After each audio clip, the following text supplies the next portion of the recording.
नमस्कार बच्चों, आज हम PA2 का सेकंड चैप्टर नंबर 12 माँ जीवन संचालिका पढ़ेंगे। बच्चों, इस पिक्चर को आप देख रहे हैं, क्या आपने ये पिक्चर पहले कभी देखी है? यदि देखी है तो आपको पता ही होगा, ये हैं स्वतंत्रता सेनानी राम प्रसाद बिस्मिल जी। ये एक ऐसे स्वतंत्रता सेनानी थे जिनके अंदर देशभक्ति कूट कूट कर भरी थी। तो मैं चाहती हूँ कि आप मेरे 2 प्रश्नों का उत्तर इस पाठ के अंत में मुझे बताएं। जब भी हमारी ऑनलाइन क्लास होगी तो हम इस चैप्टर के से रिलेटेड क्वेश्चन आपसे पूछेंगे। जैसे एक क्वेश्चन है कि राम प्रसाद बिस्मिल का नाम इतिहास में क्यों प्रसिद्ध है? उन्हें क्यों इतिहास में किस लिए फेमस है, वो क्यों प्रसिद्ध हैं? वो एक तो ये बताएंगे आप मुझे, और दूसरा बताएंगे कि इनके साथ साथ इनके क्रांतिकारी मित्र और कौन कौन थे। साथ ही साथ आप मुझे बताएंगे कि राम प्रसाद बिस्मिल जी के जीवन में उनकी माँ का क्या महत्व था। इन सभी बातों के ऊपर, इन सभी प्रश्नों के उत्तर हम आपस में डिस्कस करेंगे अपनी ऑनलाइन क्लास में। आशा करती हूँ तब तक आप इन प्रश्नों के उत्तर ढूंढकर लिख लोगे। माँ जीवन संचालिका। माँ जीवन का संचालन करने वाली, जीवन को नई दिशा प्रदान करने वाली एक माँ ही है जो अपने बच्चे को अच्छे बुरे का फ़र्क सिखाती है, उसे अच्छे मार्ग पर चलने का, अच्छे कर्म करने के लिए प्रेरित करती है। इस पाठ के द्वारा संतान के जीवन में माँ की महत्वपूर्ण भूमिका को स्पष्ट किया गया है। माँ ही अपनी संतान को जीवन के उच्च आदर्शों से परिचित कराती है, ना करने योग्य कार्यों के परिणाम बताकर उसे सचेत करती है, उसकी भावनाओं और महत्वाकांक्षाओं को भली भांति समझती है। माँ के साथ मन की बात करके संतान को भी आत्मिक सुख मिलता है। राम प्रसाद बिस्मिल की देशभक्ति संबंधी क्रांतिकारी विचारधारा को उनकी माँ ने समझा और बढ़ावा दिया। तो इस पाठ के माध्यम से आप जानेंगे कि एक संतान जो है, आप जानेंगे कि एक माँ जो है वो संतान के जीवन में कितनी महत्वपूर्ण भूमिका निभाती है। माँ ही है जो अपने बच्चों को जीवन के उच्च आदर्शों से परिचित कराती है, उन्हें मॉरल वैल्यूज सिखाती है, अच्छे बुरे का फ़र्क सिखाती है, ना करने योग्य कार्यों के परिणाम बताकर उसे सचेत करती है। जो कार्य हमें नहीं करने चाहिए, जो ना करने योग्य कार्य हैं, उनसे होने वाले परिणामों के बारे में बताकर वह हमें अलर्ट करती है। उसकी भावनाओं और महत्वाकांक्षाओं को भली भांति समझती है। एक माँ ही है जो अपने बच्चों की फीलिंग्स और उसकी जितनी भी डिज़ायर्स है उन सबको वो बहुत अच्छे से समझती है। माँ के साथ मन की बात करके, और माँ ही है जिसके साथ बच्चा जो है वो अपनी मन की बात करता है, अपनी फीलिंग्स शेयर करता है, और जिसकी वजह से उसे आत्मिक सुख मिलता है, उसकी आत्मा संतुष्ट होती है। आप भी बच्चों जब कोई बात अपनी माँ से शेयर करते हो, अपने फीलिंग्स उनके साथ बताते हो, तो आपको एक तरह से बहुत अच्छा रिलीफ मिलता होगा। आप भी जानते होंगे कि आपको कितनी अच्छी अनुभूति होती है जब आप किसी बात को अपनी माँ के साथ शेयर करते हैं और उनसे उनकी राय जानते हैं और अपने फीलिंग्स उनके साथ शेयर करते हैं कि मुझे इस बात पर ऐसा लगता है, मुझे यह महसूस होता है, मैं यह करना चाहता हूँ। कई तरह की बातें जो है वो जो बच्चा अपनी माँ से कर सकता है वो किसी और से नहीं कर सकता, और उसे सही दिशा जो है एक माँ ही दिखा सकती है। राम प्रसाद बिस्मिल की देशभक्ति संबंधी क्रांतिकारी विचारधारा को उनकी माँ ने समझा और बढ़ावा भी दिया। राम प्रसाद बिस्मिल जी के बारे में हम पढ़ेंगे, जिनके बारे में ये पूरा चैप्टर लिखा गया है, उनके बारे में हम पढ़ेंगे कि किस तरह से उनकी देशभक्ति संबंधी क्रांतिकारी विचारधारा, उनकी अपने देश के प्रति, अपने देश प्रेम के प्रति उनकी जो क्रांतिकारी विचारधारा थी, उनको उनकी माँ ने समझा और उनको उसमें बढ़ावा भी दिया।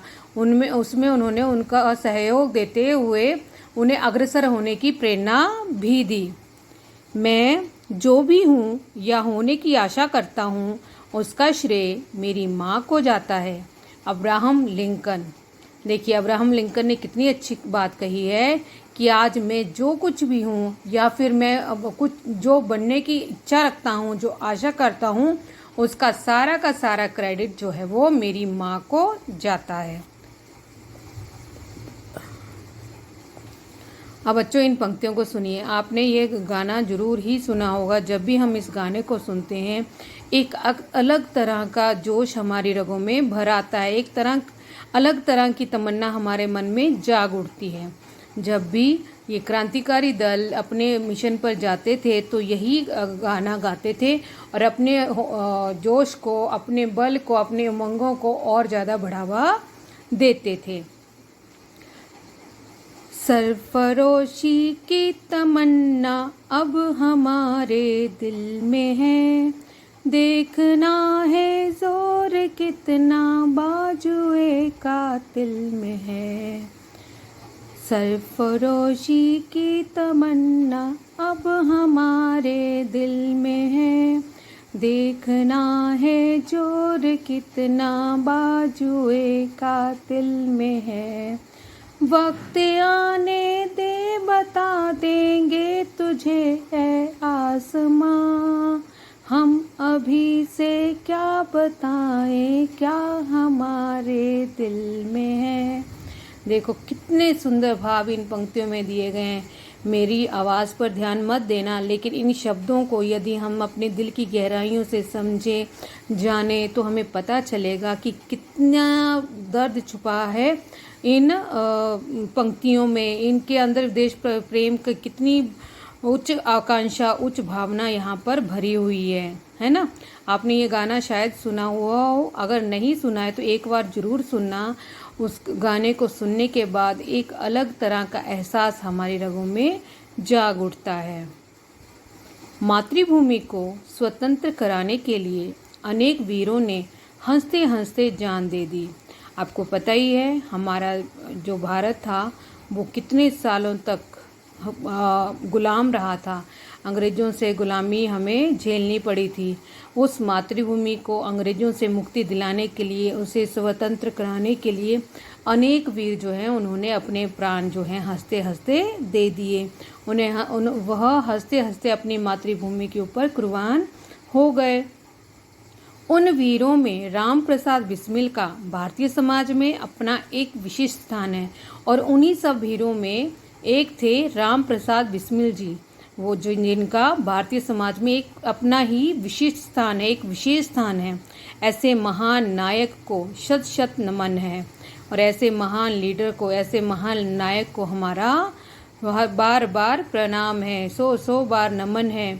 उन्हीं के शब्दों में, यदि देश के हित मरना पड़े मुझको सहस्रों बार भी, तो भी ना मैं इस कष्ट को निज ध्यान में लाऊं कभी। तो यहाँ पे राम प्रसाद बिस्मिल जी के ये वचन है, ये शब्द हैं कि यदि मुझे देश की भलाई के लिए मरना भी पड़े, चाहे मुझे कितनी ही बार, हजारों बार भी अपनी देश की भूमि के लिए मरना भी पड़े, अपनी मातृभूमि के लिए मरना भी पड़े, तो भी मैं इस कष्ट को ध्यान में ना रखूँगा कि मुझे ये कष्ट उसके आगे भी क्षीण है, बिल्कुल बेकार है। क्योंकि मैं कभी भी नहीं चाहूँगा कि मुझे ये कष्ट कभी होगा ही नहीं कि मैं अपनी मातृभूमि के ऊपर अपने प्राण निछावर कर दूं और मुझे किसी प्रकार का कष्ट हो, चाहे मैं अपने देश के हित के लिए, देश की भलाई के लिए हजारों बार भी मर जाऊं। राम प्रसाद बिस्मिल का जन्म 11 जून 1897 को शाहजहांपुर उत्तर प्रदेश में हुआ था। राम प्रसाद जी का जन्म हुआ था 11 जून 1897 को और ये उत्तर प्रदेश के शाहजहांपुर में पैदा हुए थे। उनके पिता का नाम पंडित मुरलीधर था और माता का नाम श्रीमती मूलमती था। माता पिता दोनों ही भगवान श्री राम के परम भक्त थे, अतः बालक का नाम बड़े प्रेम से राम प्रसाद रखा गया। बाल्यकाल से ही उनकी शिक्षा दीक्षा का विशेष ध्यान रखा जाने लगा, परंतु इस बालक को बचपन में खेलना अधिक प्रिय था। उनके पिता कुछ क्रोधी स्वभाव के थे, अतः पढ़ाई में ध्यान न देने पर वे कभी कभी पुत्र पर हाथ भी उठा देते थे। लेकिन माता सदैव प्रेम से ही समझाती थी। तो राम प्रसाद बिस्मिल जी के पिताजी का नाम था पंडित मुरलीधर और उनकी माताजी का नाम श्रीमती मूलमती था। माता पिता दोनों ही भगवान श्री राम के परम भक्त थे, अतः बालक का नाम उन्होंने बड़े ही प्रेम से राम प्रसाद रखा। तो आपको पता चल गया राम प्रसाद जी का नाम राम प्रसाद जी का यह नाम राम प्रसाद क्यों रखा गया, क्योंकि उनके माता पिता दोनों ही भगवान श्री राम के परम भक्त थे, जिस कारण उन्होंने अपने भक्ति स्वरूप अपने बेटे का नाम राम प्रसाद रखा। बाल्यकाल से ही मतलब बचपन से ही उनकी शिक्षा दीक्षा का विशेष ध्यान रखा जाने लगा। बचपन से ही उनकी पढ़ाई पर विशेष ध्यान रखा जाने लगा। लेकिन इस बालक का मन तो हमेशा खेलने में ही लगा रहता था। उसे सबसे पढ़ाई से ज़्यादा प्रिय क्या था, खेलना। पर उनके पिताजी कुछ क्रोधी स्वभाव थे, बहुत ज़्यादा क्रोध करने वाले व्यक्ति थे। अतः जब उन्होंने पढ़ाई पर ध्यान नहीं दिया या वो जब पढ़ाई पर ध्यान नहीं देते थे तो वो उनके पिता कभी कभी अपने पुत्र पर हाथ भी उठा देते थे, अपने पुत्र को मारते भी थे। लेकिन उनकी माता सदैव प्रेम से ही समझाती थी। लेकिन उनकी माता जी कभी भी उन पर गुस्सा नहीं करती, बल्कि उन्हें बड़े ही प्रेम से समझाती थी। पिता क्रोधी स्वभाव के और माता बड़े ही सरल स्वभाव की, बड़े ही प्रेमपूर्ण व्यवहार करने वाली। पिता के क्रोध करने पर भी माता कभी भी अपने बच्चे पर क्रोध नहीं करती, बल्कि उसे बड़े ही प्यार से समझाती थी। पिता ने बालक को हिंदी का अक्षर ज्ञान तो करवाया ही, साथ ही उर्दू सीखने के लिए उर्दू के स्कूल में भी दाखिला करवा दिया। इसके पीछे भी एक मनोरंजक घटना है, जिसका जिक्र बिस्मिल जी ने आत्मकथा के खंड 1 में किया है। पिता ने अपने बालक को हिंदी का अक्षर ज्ञान ही सिर्फ हिंदी भाषा ही नहीं सिखाई, बल्कि साथ ही उन्होंने अपने बेटे को उर्दू सीखने के लिए उर्दू स्कूल में भी दाखिला दिला दिया। और इसके पीछे भी बड़ी ही इंटरेस्टिंग स्टोरी है, जिसके बारे में उन्होंने खुद अपनी बायोग्राफी के पार्ट 1 में किया है। उन्हें बचपन में ऊ लिखना नहीं आता था, जिसके चलते उन्हें एक बार पिताजी से खूब मार पड़ी। उनको बचपन में ऊ लिखना नहीं आता था, जिसके कारण उनके पिताजी ने उनको खूब पिटाई कर दी। उन्हें उर्दू सीखने भेजा गया।